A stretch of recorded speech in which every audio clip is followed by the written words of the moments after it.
Mary packed the few belongings she owned, her mother's locket, a worn Bible, and the small quilt she had sewn by candlelight. Her father stood by the wagon, trying to look strong, but his trembling hands betrayed him. "You'll be all right, Mary," he said softly.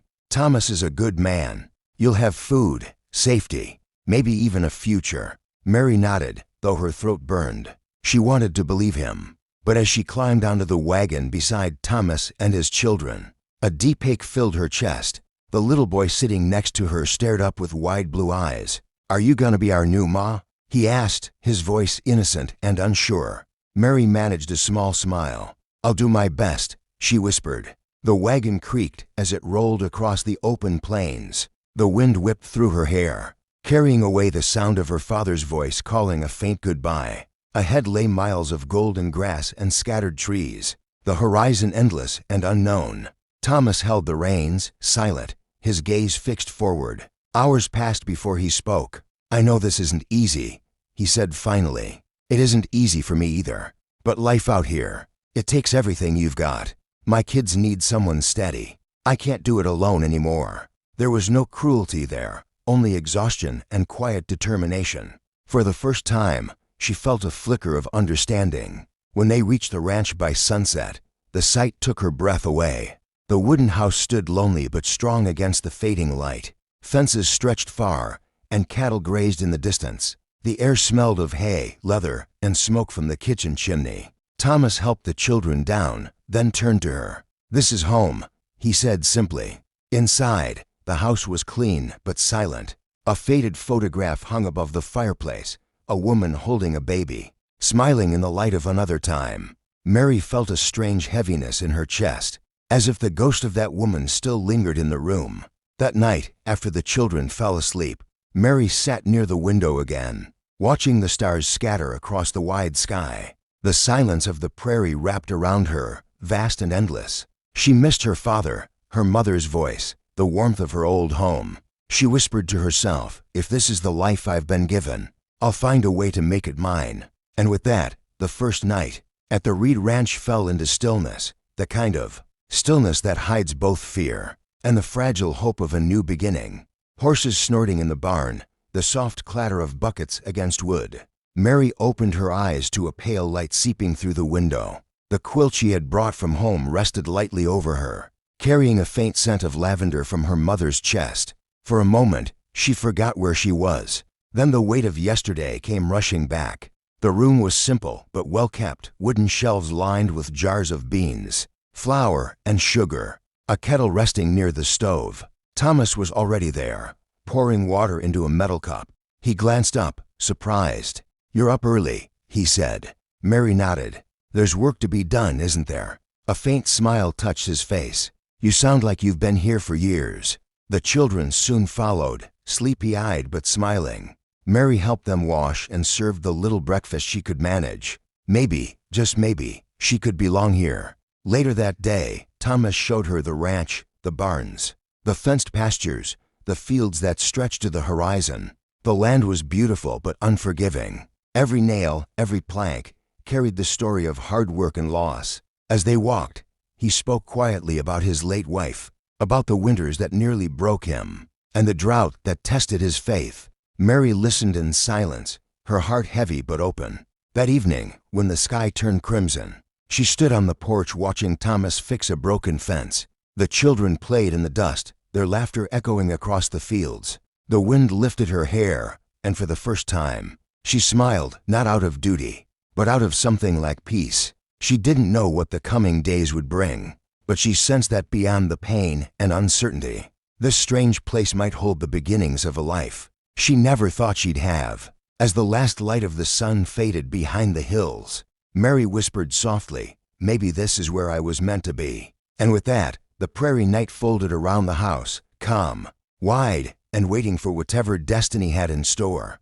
Weeks passed, and life at the Reed Ranch began to find its rhythm. Mary woke before sunrise, tending to the animals, helping the children dress, cooking meals, and mending torn clothes. Each day felt longer than the last, yet each night she found a quiet satisfaction in the exhaustion that came with honest work. The children had begun calling her Ma, shyly at first, but now with affection that melted the loneliness she had carried for so long. Thomas remained distant yet respectful. He taught her how to ride a horse properly, how to tell when rain was coming by the smell of the wind, how to look after the calves in the cold. Sometimes she caught him watching her, not with possession, but with a strange sense of wonder, as if he couldn't believe how this young woman had brought life back into a house that had gone silent after his wife's passing. One evening, dark clouds began to gather over the plains. The air turned heavy, still, and the horses grew restless. "Storm's coming," Thomas said, looking toward the west. "We'll need to bring the herd in." Without hesitation, Mary grabbed her coat and followed him out into the open fields. The wind screamed across the land, whipping dust into her eyes. Rain began to fall in thick sheets, turning the ground into slippery clay. Thomas shouted orders, his voice barely cutting through the roar of thunder. Mary struggled to help the frightened animals back toward the barn, her dress soaked, her hands raw from the rope. A bolt of lightning struck a nearby tree, splitting it in half. The children screamed from inside the house. Mary ran to them, gathering them into her arms, whispering, "It's all right, babies. We're safe. We're home." The air smelled of wet earth and smoke. Thomas stood at the doorway, drenched and weary, watching Mary as she comforted the children by the fire. Something unspoken passed between them, respect, gratitude, perhaps the first spark of trust. For the first time, she didn't see the stranger she had been given to. She knew her own story was now bound to his. Outside, the prairie glistened under the fading storm, as if the land itself had been washed clean for a new beginning. The morning after the storm was still and golden. The air smelled of rain-soaked grass and new beginnings. Puddles reflected the sky, and the sound of distant cattle drifted through the calm. Mary stepped outside, her boots sinking softly into the damp earth.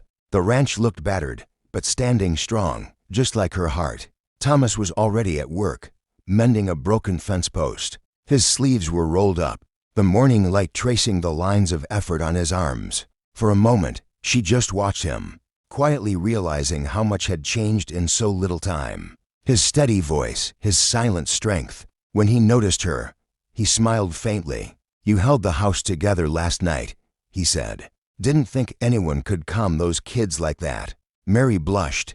"They were brave," she replied. "They just needed to feel someone was there." He nodded. "You've got that gift, turning fear into peace." They worked side by side all morning, gathering fallen branches, fixing the barn door, feeding the animals. The children followed, laughing and splashing in puddles. For the first time since she'd arrived, Mary laughed freely with them. The ranch, once a place of quiet sorrow, now echoed with warmth. By noon, Thomas called everyone to rest. He handed Mary a cup of coffee and sat beside her on the porch. The wind blew softly through the prairie grass, golden under the sun. For a long while, neither spoke. "Not after losing her. But you've done something here. You've brought it back to life." Mary's eyes softened. "Maybe we both needed saving," she said gently. He looked at her, not as a girl given by circumstance, but as a woman who had quietly rebuilt what was broken.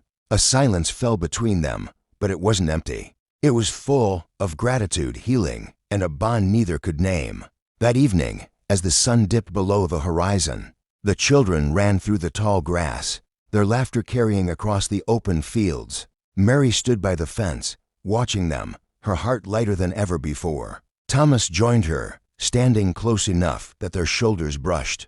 No words were spoken, none were needed. The wind carried only the sound of peace, and somewhere deep within her, a quiet, steadfast kind of love. The days after the storm brought calm skies and steady work. The ranch seemed to breathe again. The grass grew greener. The children's laughter filled the yard, and for the first time, hope didn't feel like a fragile dream, waiting just beyond the horizon. One afternoon, a rider approached from the town. His coat was dusty, and his horse looked worn from the road. Thomas met him at the gate, and the man handed him a sealed envelope. Mary watched from the porch as Thomas read it, his face tightening. When he looked up, there was something heavy in his eyes. "What is it?" she asked. He took a long breath. "The bank. They're calling in the old loan. If I can't pay by winter, they'll take the land." Mary's heart sank. "But this ranch, it's your life. It's our life now," he said softly. That night, long after everyone had gone to bed, Mary sat by the window, staring at the wide dark plains. She thought about all they had built, the laughter of the children, the quiet strength of Thomas, the soil beneath their hands. She couldn't let it vanish, not after everything they had survived. The next morning, without telling anyone, she rode into town. She found work at the general store, sewing and helping with accounts. Every dollar she earned, she saved, secretly sending it back to the ranch to help pay what was owed. When Thomas discovered what she had done, he rode into town furious, but when he saw her standing there, covered in dust and courage, his anger turned to awe. "Mary," he said, voice trembling, "you didn't have to do this." She smiled faintly. "Maybe not, but I wanted to. You gave me a home when I had none. Now it's my turn." He looked at her for a long moment, then said, "You've done more than anyone ever has for me." By autumn's end, the debt was paid. The ranch was safe. That evening, as the sun sank behind the golden hills, Thomas gathered the children on the porch. "This place stands because of her," he said quietly, "because she never gave up." Mary stood still, tears glimmering in her eyes as the children ran to her, hugging her tightly. The wind moved through the tall grass, whispering through the dusk like a hymn. And there, beneath the endless Montana sky, Mary finally understood. She hadn't been given away. She had been chosen by fate to rebuild not just a home, but a family. As the screen fades to black, let this story remind you, courage can bloom in the hardest soil, and kindness can turn strangers into family. If this story touched your heart, subscribe to the channel for more tales of hope, strength, and the beauty of second chances.